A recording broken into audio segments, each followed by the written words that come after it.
بسم الله الرحمن الرحيم. السلام عليكم ورحمة الله وبركاته. waxaan idiin soo gudbinayaa qiso aad u xanuun badan. qisadan waxa ay ku dhacday wiil dhalinyaro ah. wiilkan ayaa magaciisu ahaa Sacad. waxa uu ahaa Sacad mid caasi ku ah labadiisa waalid, mana uusan dukan jirin salaadaha, isagoo intaasi ay u dheereed inuu isticmaalayay xaaraanta qaybaheeda kala duwan sida qamrada, qamaarka, la tumashada haweenka iyo wixii la midka ah. mana uusan ka xishoon jirin inuu sameeyo waxyaabaha xaaraanta ah, isagoo markaasi duufsaday dhalinyaro aad u badan.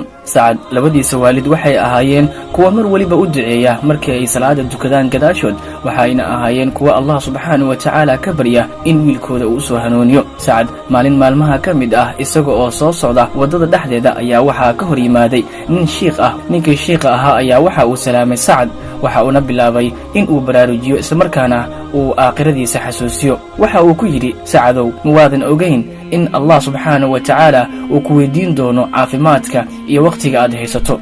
ma waadan ogeyn in aad geeriyo doonto islamarkaana qabriga lagu dhigi doono?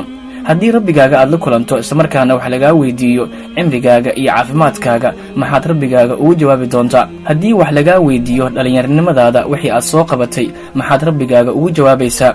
waad og tahay Sacadow, waad geeriyoonaysaa, dhammaanna waxaan nahay kuwa geeriyoonayo. intaadan dhiman u toobadkeen rabbigaaga. kadibna ninkii shiikha ahaa ayaa intaasi hadalkiisii ku soo gebagabeeyey, kadibna wuu isaga sii tegey. Sacad ayaa markii shiikha uu ka tegey intii uu waddada ku soo socday, waxaa maskaxdiisa ku soo noqnoqonayay hadalkii shiikha ee markaasi ku aadanaa waanada. maskaxdiisa waxa ay mar weliba ku soo celcelinaysay intii uu waddada ku socday, Sacadow, waxaa tahay wiil dhallinyaro ah. haddii aad geeriyooto waa lagu weydiin doonaa dhallinyarnimadaada, wixii aad ku qabatay, caafimaadkii lagu siiyey, wixii aad ku samaysay, caqliga iyo garaadka aad haysato, wixii aad ku samaysay. haddii rabbigaaga uu ku weydiiyo, maxaad uga jawaabaysaa adiga oo og in adduunyadan aad ka tegayso islamarkaana qabriga keliga lagu dhigi doono, ee dhammaan qaraabadaada iyo ehelkaaga, xitaa waalidiintaada oo aad maanta adduunka ugu jeceshahay ay kaa soo tegayaan? maxaad rabbigaaga ugu jawaabtaa? maxaad rabbigaaga uga jawaabtaa? ayuu Sacad maskaxdiisii aad uga soo celcelisay. waxa uuna bilaabay durbaba intii uu waddada ku socday inuu ka leexdo waxyaabaha xumaanta ah. Sacad waxa uu soo gaaray gurigiisa, kadibna waxa uu isku tuuray dhabta hooyadiis, waxa uuna ka shumiyey labadeeda lugood, waxa uuna sidoo kale markaasi ka dhunkaday madaxa, waxa uuna u sheegay in markaasi uu toobad keenay islamarkaana uu soo hanuunay, ducadoodana Ilaahay uu ka aqbalay. hooyadii ayaa farxad darteed aad u ilmaysay, iyadoo markaasi wiilkeeda isku duubtay, maadaama wiilkeeda in badan ay u ducaynaysay, Allahna ay ka baryi jirtay in waddadaasi lunsan uu ka soo leexiyo islamarkaana waddada xaqa ah ee toosan uu ku soo hanuuniyo. waxaana u caddaatay hooyadii in Allah subxaanahu wa tacaala uu ducadeeda ka aqbalay.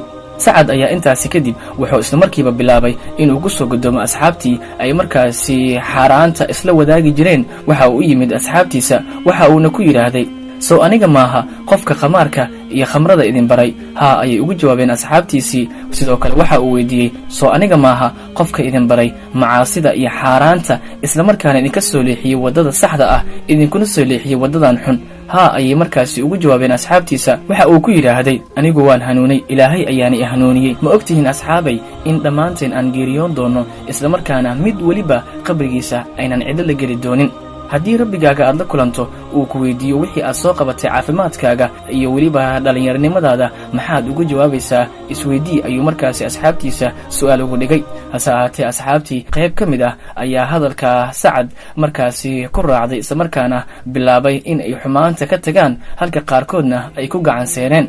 Sacad ayaa intaa kadib waxa uu bilaabay in uu ku xirmo masaajidka, halka markii hore uusan ahayn ruux markaasi aanan dukan salaada islamarkaana aan jecleen, laakiin marka uu soo hanuunay islamarkaana Allah subxaanahu wa tacaala uu la doonay inuu soo hanuuno, waxa uu bilaabay inuu markaasi masaajidka ku dukado jamaacad kasta islamarkaana aysan dhaafin. sidoo kale waxa uu soomi jiray maalmaha khamiista iyo jimcada. maalin isaga oo jooga qolkiisa islamarkaana uu sooman yahay ayaa walaashii waxay u soo diyaarisay afur, waxayna u soo gargaraacday qolkiisa islamarkaana waxa uu ku jiray salaad. markii ay aragtay in uu salaad ku jiro Sacad, waxa ay soo agdhigtay afurkii, kadibna albaabkii ayay u laabtay oo banaanka ay isaga baxday. waalidiintii Sacad ayaa isweydiiyey, maanta maxaa ku dhacay Sacad? banaanka uma uusan soo bixin. hase ahaatee waa isu soo raaceen, waxayna soo galeen albaabka. mar allaala iyo markii albaabka ay soo fureen, waxay arkeen wiilkoodii ataxiyaad ku jira, islamarkaana iska fadhiya, wejigiisana iftiin uu ka baxayo. waxa ay moodeen in uu salaad ku jiro. hase ahaatee Sacad isagoo salaada ku jira ayaa ruuxdii markaasi ka tagtay. ugu dambeynna waxaa la ogaaday ama waxay arkeen nuur iyo iftiin dhalaal ka baxaya wejiga Sacad, ama waxaana hooyadii ay bilowday in markaasi ay u dhawaato. kadibna waa uu dhacay, aad ayuuna u faraxday hooyadii iyo weliba Sacad aabihiisa. markii uu Sacad geeriyooday isla markaana uu dhintay, waxaa dadkii deegaanka dhammaantood ay maqleen geerida Sacad, waxayna bilaabeen in ay soo booqdaan guriga uu ku geeriyooday Sacad. kadibna waxay sidoo kale dadkii bilaabeen in ay u tacsiyeeyaan Sacad waalidiintiisa. hase ahaatee aabihii ayaa markaasi ku yidhaahday, ha ii tacsiyenina, aniga aad ayaan u faraxsanahay, waayo wiilkaygu waxa uu ahaa caasi, aanan dukan salaada, xalaasha iyo xaaraantana aanan u kala socnayn. laakiin nasiib wanaag, allah ayaa 5 maalin ka hor soo hanuuniyey, maantana waxa uu geeriyooday isaga oo sooman isla markaana salaad ku jira. qisada ayaa intaasi ku eg. waa maxay qisada iyo waxyaabaha aynu ka baran karno?